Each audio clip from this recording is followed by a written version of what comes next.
ചെങ്കോട്ട ആക്രമണത്തിൽ NIA അന്വേഷണം ഊർജിതമായി മുന്നോട്ട് പോകുമ്പോൾ ഫരീദാബാദിലെ അൽ ഫലാഹ് സർവകലാശാലയിൽ മറ്റു ചില സംഭവങ്ങൾ കൂടി നടക്കുന്നുണ്ട്. Doctor Muzammil Shakeel, doctor Adil Ahmad Rather, doctor Shaheen Sayeed, doctor Farooq, doctor Rais Ahmad Bhat, doctor Muhammad, doctor Mustaqeem ചെങ്കോട്ട ആക്രമണ കേസിൽ പിടിയിലായ എല്ലാവരും തന്നെ അൽ ഫലാഹുമായി ബന്ധമുള്ളവരാണ്. ഇപ്പോഴിതാ കൂടുതൽ ഡോക്ടർമാർ അവിടെ നിന്ന് രാജിവെക്കുന്നു. വിദ്യാർത്ഥികൾ സർവകലാശാല വിട്ടുപോവുകയാണ്. എന്താണ് ഇതിനർത്ഥം? അറസ്റ്റിലായവരുമായി ഒരു ബന്ധവുമില്ല എന്ന് സർവകലാശാല അധികൃതർ പറയുമ്പോഴും അവിടം ഒരു ഭീകരവാദ പരീക്ഷശാലയായിരുന്നു എന്നാണ് സംശയിക്കപ്പെടുന്നത്. ആ ചോദ്യമാണ് വരുന്നത്. പ്രൈം സ്റ്റോറി: അൽ ഫലാഹ് ഒരു ടെററിസം ലാബ്. എന്തായാലും സർവകലാശാലയ്ക്കെതിരെ 2 FIR-കൾ ഡൽഹി പോലീസ് രജിസ്റ്റർ ചെയ്തു കഴിഞ്ഞു. കൂടുതൽ പരിശോധനകൾ നടന്നുവരുന്നു. അന്വേഷണം എങ്ങനെ പോകുന്നു?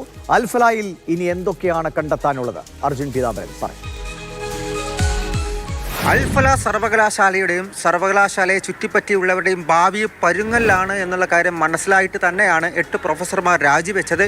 അതിനോടൊപ്പം വലിയ തോതിൽ വിദ്യാർത്ഥികളൊക്കെ സ്വദേശത്തേക്ക് മടങ്ങുന്നു. പഠനം ഈ സർവകലാശാലയിൽ തന്നെ തുടരുകയാണെങ്കിൽ അവരുടെ അവസരത്തിന് വലിയ രീതിയിൽ വിങ്ങലേൽക്കും, തിരിച്ചടി ഉണ്ടാകുമെന്നുള്ള കാര്യം വ്യക്തമായിട്ടാണ് എന്തായാലും വിദ്യാർത്ഥികൾ അൽ ഫലാഹ് സർവകലാശാലയിൽ നിന്നും മാറിപ്പോകുന്നത്. ഒരു പക്ഷേ വരും ദിവസങ്ങളിൽ വിദ്യാർത്ഥികൾ അവിടെ നിന്നും TC വാങ്ങി പോകാനുള്ള സാധ്യത കൂടി വളരെയധികം ഇപ്പോൾ കാണപ്പെടുന്നുണ്ട്.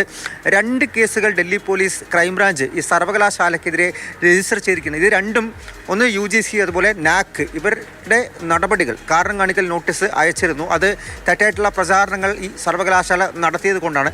അതിൻ്റെ അടിസ്ഥാനത്തിലാണ് 2 FIR-കൾ ഡൽഹി പോലീസ് രജിസ്റ്റർ ചെയ്തിരിക്കുന്നത്. അതിന്മേൽ അന്വേഷണം ഉണ്ടാകും. അതായത് തെറ്റായിട്ടുള്ള പരസ്യങ്ങൾ നൽകി, തെറ്റിദ്ധരിപ്പിക്കുന്ന രീതിയിൽ പ്രചാരണം നടത്തി തുടങ്ങിയിട്ടുള്ള കാര്യങ്ങൾ ചൂണ്ടിക്കാണിച്ചുകൊണ്ടുള്ള അന്വേഷണം ഉണ്ടാകും. ഒരുപക്ഷെ വലിയ തോതിലുള്ള നടപടികൾ ഉണ്ടാകുമെന്നുള്ള കാര്യം തന്നെയാണ് വ്യക്തമാകുന്നത്. അതുപോലെ തന്നെ മുൻപേ ഉണ്ടായിരുന്ന പല കേസുകൾ അത് വീണ്ടും കുത്തിപ്പൊങ്ങി വരികയാണ്. പ്രത്യേകിച്ചും സ്ഥാപകനെതിരെയുള്ള സാമ്പത്തിക ക്രമക്കേട് കേസുകൾ എക്കണോമിക് ഒഫൻസസ് യൂണിറ്റ് EDയുടെ അവർ അന്വേഷണം ആരംഭിക്കുന്ന നടപടികളിലാണ്. ഒപ്പം ഓക്ലയിലെ ഈ സർവകലാശാലയുടെ ഓഫീസിൽ നിരന്തരം ED റെയ്ഡ് ഉണ്ടാകുന്നു, വലിയ തോതിൽ റെയ്ഡുകൾ വരുന്നു. അതിനോടൊപ്പമൊക്കെയാണ് അൽ ഫലാഹ് സർവകലാശാല തന്നെ ഒരു ടെറർ ഹേവൺ എന്നുള്ള രീതിയിൽ വിശേഷിപ്പിക്കപ്പെടുന്നത്. ഭീകരവാദികൾക്ക് ഒളിഞ്ഞു താമസിക്കാൻ ഇടം ലഭിച്ചത് ഈ സർവകലാശാലയിലായതുകൊണ്ട് തന്നെ അത്തരത്തിൽ ഒരു വലിയ രീതിയിൽ ഒരു പ്രചാരണം ഈ സർവകലാശാലയ്ക്ക് എതിരെ നടക്കുന്നുണ്ട് എന്നുള്ള കാര്യം കൂടിയാണ്. മാത്രമല്ല സർവകലാശാലയ്ക്ക് കീഴിലുള്ള പല ജീവനക്കാരും വിദ്യാർത്ഥികളും ഡോക്ടർമാരും എല്ലാം ഇപ്പോഴും അന്വേഷണ ഏജൻസികളുടെ റഡാറിലാണ്.